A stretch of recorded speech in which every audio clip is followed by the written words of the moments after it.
Hi, I'm Erik Voss, and this is an in-depth breakdown of Game of Thrones Season 7, Episode 2, Stormborn. So as we do every week on these in-depth breakdowns on New Rockstars, I'm gonna dig deep into the visuals and the themes, all these missable moments, all these details that you might have missed, and I'm gonna point out some of these subtle connections to the books and past episodes, and maybe some parallels to history. Yeah, this wasn't just an episode about eunuch sex and pirate battles. There's some stuff for the nerds too. And if you haven't already, be sure to check out Westeros Weekly. That's Philip and Mod show that answers all of your questions and makes some predictions about next episode. Okay, so let's get started with the opening images. This episode opens on this thunderstorm raging over the cliffs of Dragonstone. Tyrion actually points out that Daenerys was born in this exact kind of storm, which of course is the origin of her namesake, Daenerys Stormborn. Now, some background on this: Daenerys' mother, Queen Rhaella, named her Daenerys Stormborn because of this famous storm that happened during the birth, and this was actually while they were in exile from King's Landing after Robert's rebellion. Rhaella actually died in childbirth. Stormborn is also the title of this episode, so let's talk about what this might mean. What does it mean to be Stormborn? Well, based off of what the characters are going through this episode, it seems that to be Stormborn means to be tested. It means that you've arrived into this world as the person you are now under tumult and difficulty. You're stronger than the average person. Basically, Stormborn is the water version of the term trial by fire. And it seems that fire has been more of the element that Daenerys has embraced, not water. She even says in this first scene that she doesn't remember her birth, that she feels no connection to this storm or to this home island. Really, of her endless titles that she's rattled off every episode, Stormborn is probably the title that she mentions the least. More often she goes by Mother of Dragons or the Unburnt, the Breaker of Chains. Therefore, I think this opening scene is really foreshadowing Daenerys' defeat in this episode. She does not show the qualities that this episode considers Stormborn. Also, fun background detail: the storm that Daenerys was born in actually destroyed what was left of the Targaryen fleet from that war. So yeah, this episode is showing history repeating itself, just like last episode did. It showed the victory of Daenerys returning to Aegon's table, preparing for her conquest. Contrastingly, this episode shows the defeat of Daenerys revisiting her family's rock bottom. Okay, so in this scene in the map room of Dragonstone, we finally see Daenerys and Varys speak to each other, and there's this interesting clash where Daenerys takes the words out of Varys' mouth. This is a callback to Season 1, when Illyrio placated her brother Viserys by telling him these same exaggerations. But now Daenerys shows that she's smart enough to see through it. Also, I think she's using these words specifically to threaten Varys. Remember, Varys had that connection to Illyrio, and he used Daenerys in this sneaky master plot against Robert. We saw this in that scene in Season 1 where Arya overheard the two of them talking about it. Actually, interesting coincidence, in that scene, Arya is hiding in the skull of this massive dragon, which might be Balerion. We see this same location and these same dragon skulls in this episode. And this is kind of a minor detail, but notice how Daenerys wipes her hands as she walks away from the table. It's almost like she doesn't want to get her hands dirty in this coming war. And the only reason I mention that is last episode, when she arrived on the beaches of Dragonstone, she specifically put her hands on the sand, allowing the soil of Dragonstone to get on her palms. Now it seems like she wants nothing to do with it. So in this fiery exchange, Daenerys accuses Varys of being a conspirator, not a loyal servant. She considers disloyal conspirators to be inconsistent and ultimately foolish, whereas Varys defends himself, saying he only cares about the realm. Now, it's interesting to think about Varys in terms of some historical figures that may have inspired his character. In the past, Varys has been compared to a man named Cardinal Richelieu. He was the right-hand man of King Louis XIV of France. Like Varys hopes to do, Cardinal Richelieu worked behind the scenes, bringing about major reforms that benefited most people in France. But really, Richelieu only served one king. I think a closer inspiration is someone named Zhao Gao. Now, Zhao Gao was a close aide to 3 different emperors in the Qin dynasty of China back before 200 BC. Zhao Gao was rumored to be a eunuch, just like Varys. There is a theory that he was actually related to the previous dynasty, the Zhao dynasty. That was the family that the Qin destroyed and castrated several of the young men, including, some people believe, Zhao Gao and his brothers. And they believe that Zhao Gao secretly plotted to destroy the Qin from the inside. In fact, he's credited for bringing about their downfall. Zhao Gao is is known for the idiom of calling a deer a horse. He used that to test loyalty when he was about to commit treason. Varys actually counsels Tyrion to do a similar thing in season 2. Now there's a third famous behind-the-scenes powerful figure from history that Varys is often compared to, but there's actually another character who better fits that mold. I'll talk about them in a second. Okay, moving on to the throne room where Daenerys meets the Red Lady, Melisandre. I think Melisandre's greeting to her is wise on a lot of different levels. First off, she greets her in High Valyrian. Remember, that's Daenerys' native tongue. And she uses her background as a slave to praise Daenerys as a breaker of chains. Again, kind of stroking her ego. And she's smart to come to her as a Red Priestess because Daenerys credits the Red Priests for helping bring peace to Meereen. Meanwhile, Varys sees Melisandre as a threat. And I think that's because Melisandre is a character that I think is drawn from another character from history, specifically Rasputin. So Rasputin was a mysterious figure who was close to the family of Tsar Nicholas II of Russia during the turn of the century. Rasputin was a very weird figure. He was a mystic who convinced Tsar Nicholas that he had magical powers. And many believe that that ended up leading to the doom of this dynasty. It was that same kind of suspicion that Sir Davos had for Melisandre when she was counseling Stannis Baratheon. But really, the big bombshell of the scene has to do with that theory of the prince that was promised, or in this case, the princess that was promised. Big props to Missandei for using grammar and translation to clear up the biggest mystery left on the show. So now that we know that it can be a princess that was promised, this definitely makes Daenerys the leading contender. Let's quickly run down the different ways she fits this description. She was born beneath a bleeding star. There was that red comet in the sky around the time when she emerged out of the funeral pyre unburnt. And you can also say at that time she was born amidst salt and smoke, smoke of course for the fire, and salt for the tears that she was crying. Also, if you look at other interpretations of the Prince that was promised theory, she does have this connection with dragons, and she is of Targaryen lineage. The only thing that's missing is it doesn't look like Daenerys has any kind of flaming sword, but Melisandre has made it clear that Daenerys isn't necessarily alone the prince that was promised, that prophecies are dangerous things, but she does have a part to play along with another, Jon Snow, who does have something that could very likely be Lightbringer. So let's double check that translation. Maybe it's not a prince or princess, but a prince and a princess. Also, I like this little detail here when Tyrion tells Daenerys that he is an excellent judge of character. If you look closely, you can see Varys smiling in the background. Yes, Tyrion did very strongly vouch for him in the previous scene. And then the camera cuts to Daenerys, who smiles as well. All right, moving on to Winterfell. We get the shot of arrows hitting targets. And the specific framing of this shot is a callback to season 1. Remember, Bran was taking aim and then Arya stole his thunder. What's interesting about this is that at that time it was still considered unorthodox for a girl to do any kind of archery, but now we see that this world has changed. We actually talked last breakdown about how Jon is trying to usher in this new era of post-chivalry, and we see what that looks like now. Both boys and girls are learning how to wield these weapons. So then we see Jon reading this letter from Tyrion, and like we like to do with all letters that appear on the show, let's zoom and enhance and try to read it and find secrets. Okay, so the most interesting thing about this letter is that Tyrion did not include the phrase bend the knee as Daenerys told him to. But Tyrion undermines Daenerys not because he doesn't respect her. He does it because he knows that that approach wouldn't work on Jon. Jon is a Stark. So Tyrion's actually smarter to use their mutual hatred of Cersei and their connection as bastards in their father's eyes. As Hand of the Queen, Tyrion is operating more like a Secretary of State would to a president. As a sort of foreign minister diplomat, it's almost expected for him to soften the tone from the administration. Also, there's another little change that maybe you didn't catch. Rather than use the term summons, Tyrion uses the word invites. And really, just these small choices by Tyrion makes him look far more diplomatic and far more as the nice, welcoming person that Jon remembers. And while Jon and Davos and Sansa are all considering how useful it will be to have allies if the Night King ever makes it south of the Wall, I like how there's this clever transition where Cersei kind of jumps into this conversation. So the editing is making it seem like Cersei is part of this debate, but whereas Davos and Jon are worried about the invaders from the north, Cersei is worried about the invaders from the east. I also like how there's this overhead shot of Cersei which parallels the overhead shot of Daenerys in the previous scene. Now when you compare them, you'll notice that Cersei is higher up and she's isolated and protected behind her King's Guard, whereas Daenerys was lower on the same level. She was closer and more vulnerable, open to conversation. That shows the contrast between the two queens' ruling styles. Daenerys is more open to advice and counsel, whereas the source of Cersei's power is to make decisions by herself. Also notice how the camera cuts to Jaime's face for two specific reaction shots. First, this line from Cersei, "And butcher your children without a second thought." And then it happens a second time when she brings up the Mad King. So it's interesting to think about Jaime's inner monologue throughout all this. How hypocritical is Cersei sounding in the scene? She and Jaime's children were butchered too, and now Cersei gives them no second thought.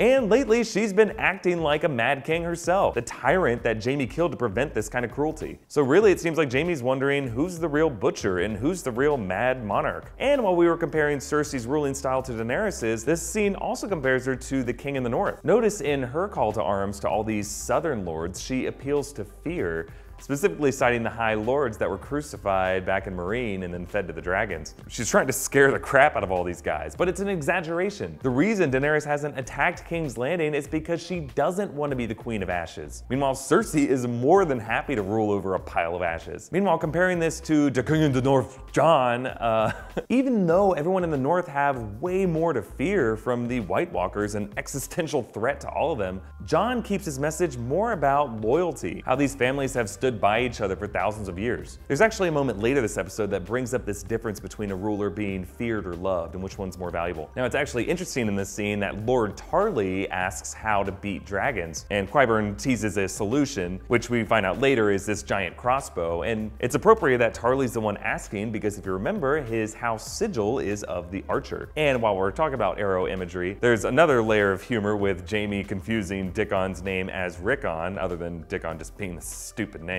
Rickon, you'll remember, is the youngest Stark son who died at the Battle of the Bastards last season from an arrow. So when Jaime is talking to Lord Tarly, he appeals to his military reputation. Some background here, Lord Tarly was the only army that was successful in resisting Robert Baratheon in his rebellion. So really what Tarly's saying here is he's disgusted with the Kingslayer, who of course stabbed his rival in the back, and with the whole Lannister family for orchestrating the Red Wedding, where they cut the throats of the Starks. Also, in case you didn't catch this, back in that previous scene when you look at all these southern lords talking to Cersei, Tarly and his son and his other guy are the only ones in the room who are wearing chainmail underneath their clothes, kind of like how Roose Bolton did at the Red Wedding. It's clear that Lord Tarly is such a cautious and smart military mind that when he heard about what happened at the Red Wedding, he made a rule for himself where he's never going in a room with Lannisters unless he's, dressing in layers. And then when Jaime promises Randyll Tarly to be Warden of the South, basically appealing to his ambition and trying to give the Tarly family name some meaning, we have this meaningful transition to Old Town to see Tarly's son, Sam, whom Randyll basically deprived of a birthright by sending him to the Night's Watch. So if the sword makes the man, who really is a true Tarly?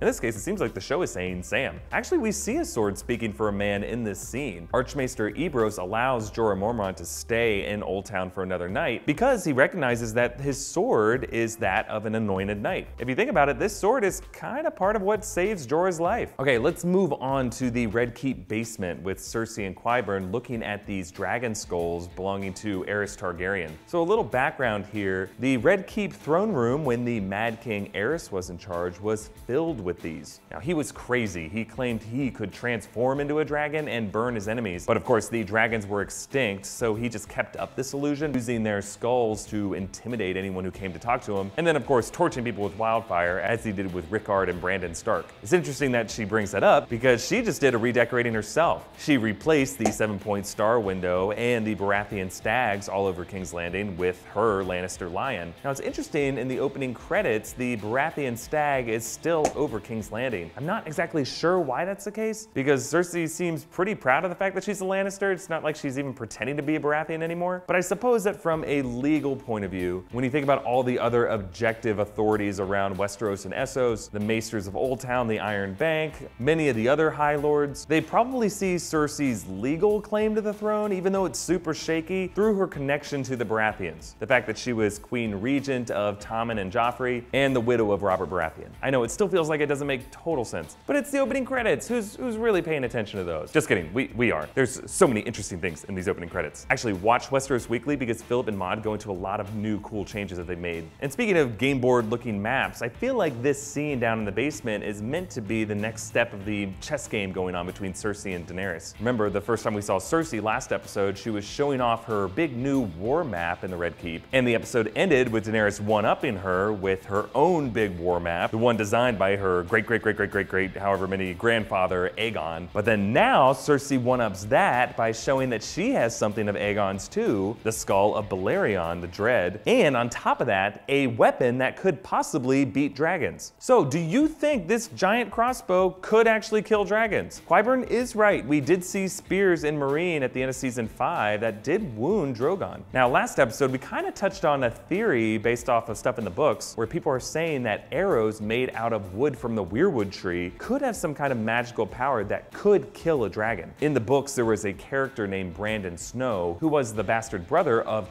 Torrhen Stark, better known as the King Who Knelt. When Aegon conquered Westeros and flew his dragons up to Winterfell, Torrhen was the first king in the north who realized that there's no way they're going to defeat these dragons, so he knelt, allowing the north to be ruled under the Targaryens. But that really pissed off Brandon, who mentioned that he had some other kind of plan in the works for how to destroy the dragons. And then in another point in the books, Bran Stark, the one we know, has a vision of a young boy that many believe is Brandon Snow making arrows out of wood from a weirwood tree. So we'll see, maybe some combination of this big crossbow and the ammo that's in that crossbow being made out of something magical could be the thing that brings down Drogon and the others. Kind of like the way silver bullets can bring down werewolves, or kryptonite smoke grenades can confuse Superman for a second. Now I want to take a moment to talk about the music of this episode. In this scene you might have noticed that they're sampling the Light of the Seven. That was the music from last season's finale. I think the show's going to use this from this point forward to show anytime Cersei is making a power move. So Cersei discovering this possible weapon, I think the show wants us to connect to Cersei blowing up the Sept of Baelor and Cersei being coronated. And while I'm talking about music, later this episode we'll use a different memorable theme to show off a different kind of transfer of power, the House Stark theme, which happens when Jon hands off Winterfell to Sansa. We actually hear the Stark music every time there's a significant Stark moment. For example, recently we heard it with Jon and Sansa when they reunited last season, and then later in the season when Jon took back Winterfell from the Boltons. Also, this moment of Qyburn having Cersei pull the trigger on this giant crossbow felt familiar. It might be because this is kind of a recreation of a previous scene where Cersei's son, Joffrey, seduces Marjorie by having her fire a crossbow, which was his favorite weapon. In that scene, the arrow goes into the head of a boar, of course the animal that killed his supposed father, whereas in this scene the arrow goes straight through the head of a dragon. Some interesting symbolism there because dragons were always the animal that Robert felt paranoid about. That's why he forced these heads to be moved down into the basement, whereas boars was the animal that he should have feared because that's what ended up killing him. Okay, let's move on back to this map room on Dragonstone with this big strategy meeting. So one thing I noticed about the scene is notice how Olenna brings up how loved Marjorie was, and she concludes that it was more essential for her to be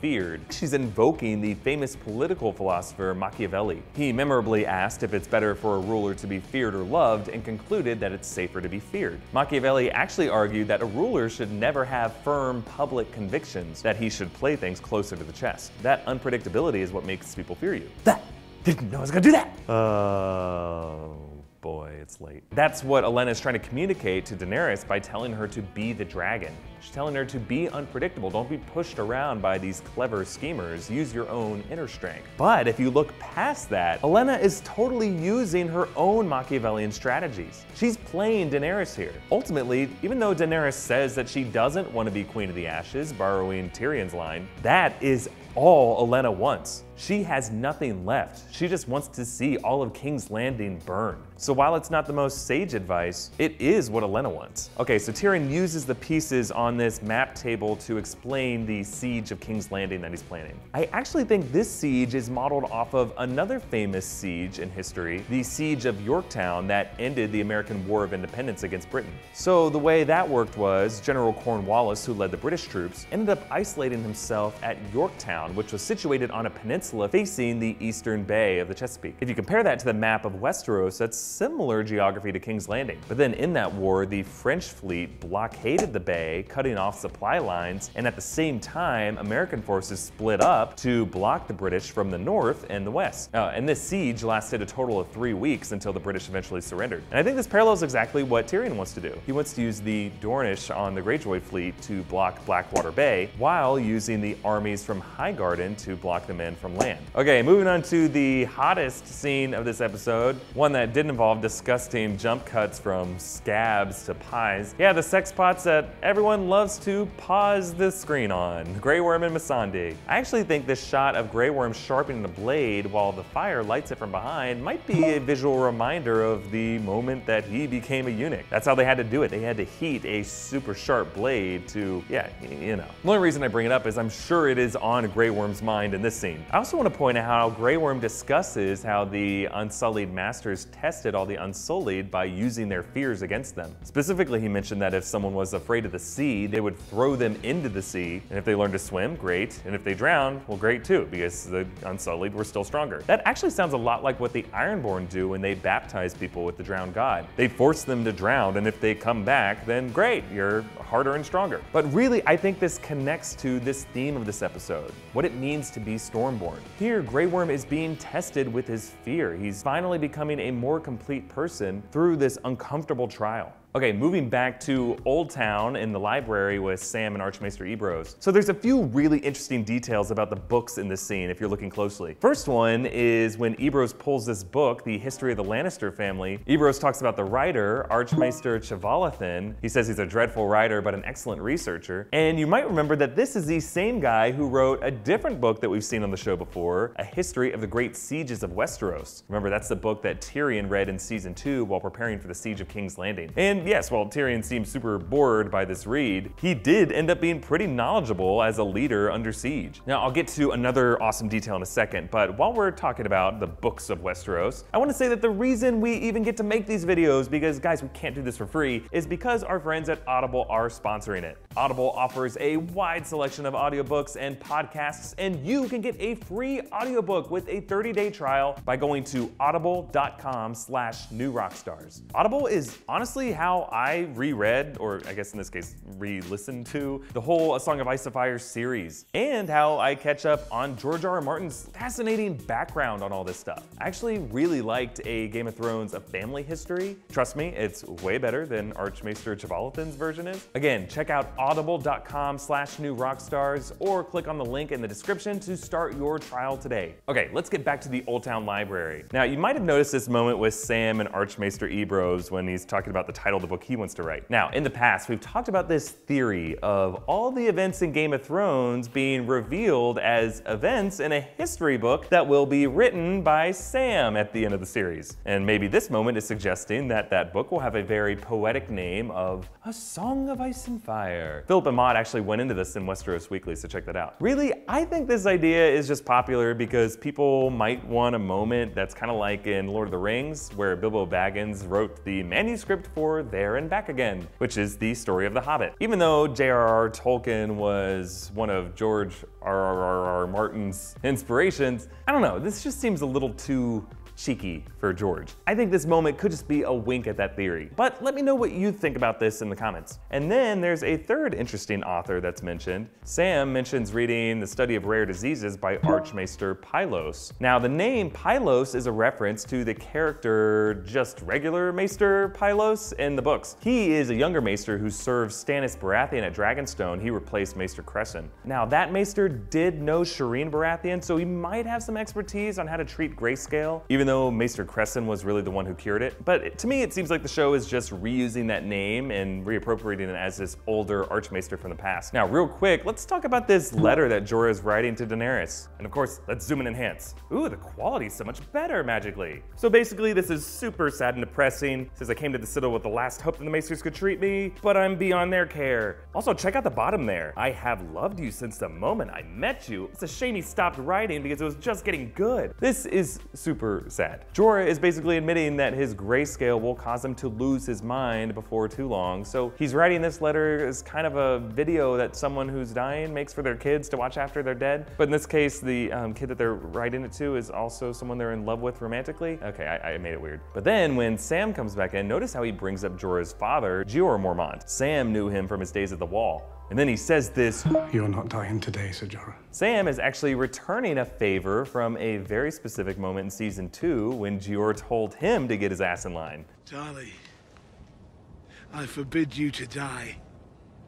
Do you hear me? I think it's interesting how Game of Thrones keeps bringing up these memories of fallen fathers. Ned Stark's wisdom and mistakes keep echoing through Jon and Sansa. Tywin Lannister is clearly inspiring Jaime and Cersei's decisions. And for sure, the Mad King's choices are now haunting Daenerys more than ever. And now in this scene, we see how Jeor Mormont's survivalist mindset is through Sam saving his son, despite he and Jorah being estranged. Okay, enough emotional father-son stuff. Let's move on to Arya at the Inn at the Crossroads. So yeah, just like last week, Sam insists on grossing us out with the editing. Last week it was poop to soup, now it's, I guess, pus to pie. Actually, in this scene, if you listen closely to the guys at the table behind Arya, they're dishing this goss about how Daenerys plans to lay siege to King's Landing. So these guys are probably criminals, because this is a callback to the last time King's Landing was sieged, back in season 2, in that same scene that I mentioned earlier. Bronn described what happens to a city under siege. The thieves, they love a siege. Soon as the gates are sealed, they steal all the food. By the time it's all over, they're the richest men in town. And now we see the flip side of that, how these criminals are planning to exploit the situation. Actually, speaking of season 2, it's nice to see Arya check back in with her old season 2 buddy of Hot Pie. So yeah, Hot Pie reminds us that he was the reason that Brienne was able to find Arya and free her from the Hound. And him recognizing that she wears armor is itself a subtle callback to Hot Pie's past confusion about knights in armor. So, if they got armor on, it's a battle. No, it isn't. Then moving on to Winterfell, Jon announces his plans to meet with Daenerys and Dragonstone. And just like there was last week in Winterfell, here there's some more interesting subtext in the reaction shots if you're paying close attention. So when Jon first says his decision, he turns around to look at Sansa square in the eyes, basically putting his foot down this time against her openly contradicting him. But then also when Jon says we need allies, the camera cuts to Littlefinger, who yeah would feel threatened by Jon saying this because he probably thinks that the Knights of the Vale and Littlefinger are the only allies that Jon would need, but by getting more allies, that would weaken Littlefinger's position as point man. And then Sansa does her best Admiral Akbar impression. It's a trap! Reminding everyone in the room that Daenerys' father, the Mad King, also summoned their grandfather, Rickard Stark, and his son Brandon to King's Landing. And yeah, that was a total trap. They got burned to death with wildfire. What is Jon thinking? Well, even though Jon is probably right to go meet with Daenerys, because it's a character meeting that we're all dying to see,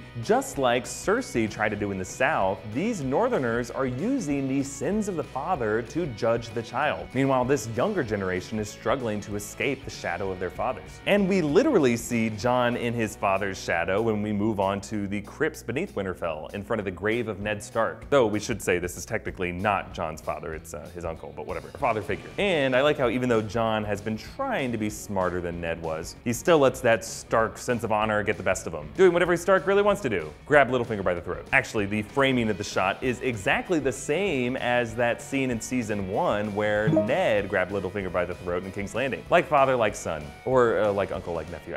Okay, moving on to a huge reunion that we've been waiting a million seasons for. Arya finding her long-lost direwolf of Nymeria, who's the size of a bear. Now, Nymeria doesn't want to join her, and Arya's line of "that's not you" is of course a callback to season 1 when her father Ned was trying to get her to act more like a Southern-style lady. That's not me.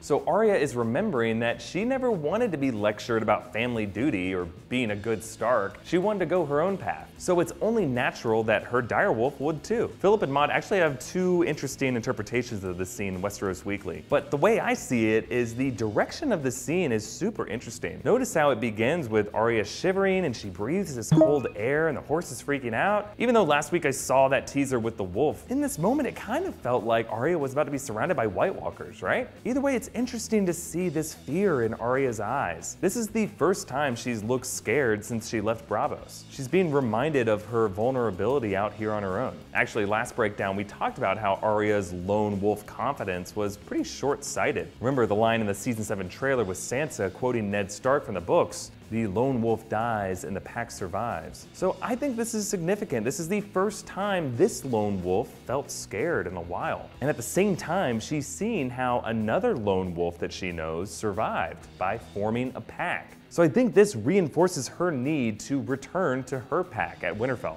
Okay, moving on to the final sequence of this episode, this amazing climactic sea battle. Greyjoy versus Greyjoy. And maybe this is just me, but I feel like these little scenes leading up to this battle were kind of meant to remind us about the lead up to the Red Wedding. Notice how characters are getting foolishly drunk, and they're getting sensual, and they're making plans for the future. This is just like how Robb and Talisa named their son and planned about teaching little Ned Stark how to ride horses. Meanwhile, the Sand Snakes are bragging about the next step of who they're gonna kill, and Ilaria and Yara are talking about becoming queen of the Iron Islands and getting drunk on Dornish wine. Yeah, everyone is putting the cart before the horse here, so we know what's gonna happen. The arrival of Euron's fleet is awesome. Now I will say it's a little unlikely that a fleet of 1,000 ships would be able to sneak up on them. Even though it's pretty foggy, I mean it's still a full moon out there. I just attribute it to the fact that Yara and the leaders of these ships are drunk and distracted and just too confident. Now last week we talked about the design of Euron's boat, the Silence, how it has this plow shape in the front that's designed to wedge into ships, and now we get to see it in action. It does exactly that. And now we see how this top piece works. It actually clamps down onto it, allowing plunderers to board the ship. Now, if you think about this design, this is actually the jaw of the Kraken that's on the bow of the ship. So they designed it in a way that looks like the Kraken is eating the ship that they're attacking. So I feel like this scene really shows us Euron Greyjoy coming alive. He is such a great villain. Actually, if you look back at Euron last episode, we described his look as this Jack Sparrow rock star type guy, but in terms of who he is as a character, I feel like he might be closer to Heath Ledger's version of the Joker in The Dark Knight. He's so proudly an agent of chaos. Like for 2 episodes, characters have been making these careful plans, and then Euron gleefully smashes them. We even see him laughing like a madman at the end of the scene. This chaos makes him feel alive.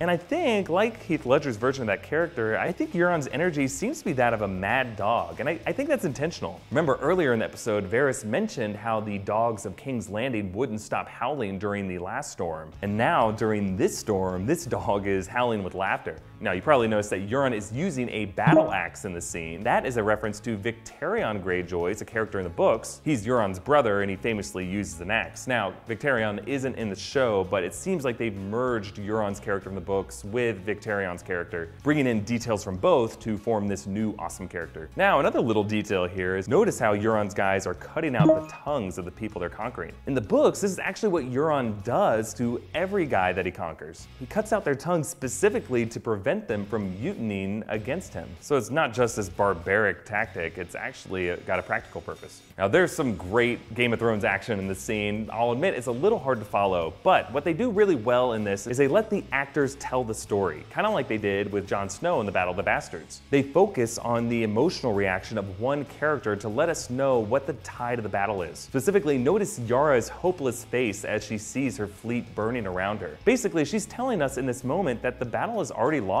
And then right after this, we see Theon's face returning to reek. And then when Yara sees that, a single tear falls from her cheek. Basically, now she's realizing the battle's lost and her brother's lost. But a question I have here, while Euron was fighting with the Sand Snakes, their weapons definitely grazed him a couple times. Remember with Bronn in season 5, just simply getting nicked by any of those weapons was enough to poison him so bad that he needed an antidote, otherwise he would have died. So do we think Euron has been poisoned? The promos for next episode seem to show him alive and well, so probably not. The only explanation that makes sense for me is that maybe because the Sand Snakes weren't ready for battle, that maybe they hadn't kept their weapons freshly poisoned. Anyway, let me know what you think. Also, last week we asked the question what we think Euron's gift would be. Now it seems pretty clear that that's the reason they kept Ilaria and Tyene alive, so that Euron can return to Cersei, the mother and daughter who poisoned her daughter, Myrcella, so that Cersei can probably return the favor, or let the Mountain have some fun. And that brings us to our closing images. So we see Theon Theon on Driftwood, a broken man, watching as the silence leaves and a huge part of Daenerys' fleet burning. And I think this connects to that idea of what it means to be Stormborn. Now, I already talked about how Daenerys had been kind of removed from her Stormborn roots, but you know who is Stormborn? The guy who won this battle, Euron Greyjoy. The Ironborn believe in the drowned god. They baptize men by holding them underwater and forcing them to inhale seawater, drowning them, so that when they come to, they come back harder and stronger. They embrace their fear of drowning, letting the destructive power of water test them to reveal their true selves. In this episode, Euron Greyjoy embodies this concept more than anyone. In fact, remember when he first debuted on the show, he told his brother Balon that he is the drowned god. Also, Euron in this moment was born out of the chaos that a storm brings. He has been officially tested. Now, other characters in this episode go through storms of their own that test them as well. Grey Worm has to face the only fear he's ever had, losing Missandei, and Jorah Mormont suffers this painful treatment for his grayscale. And yeah, I think he too will come out of this harder and stronger. And then that brings us to Theon. Now, I know it seemed like the ultimate weak, cowardly move to abandon his sister, and that's because it is. I think that's the point. Jumping in the water is a baptism of a different sort for Theon. It reveals his true nature, and in this case, that true nature isn't Theon Greyjoy, it's Reek.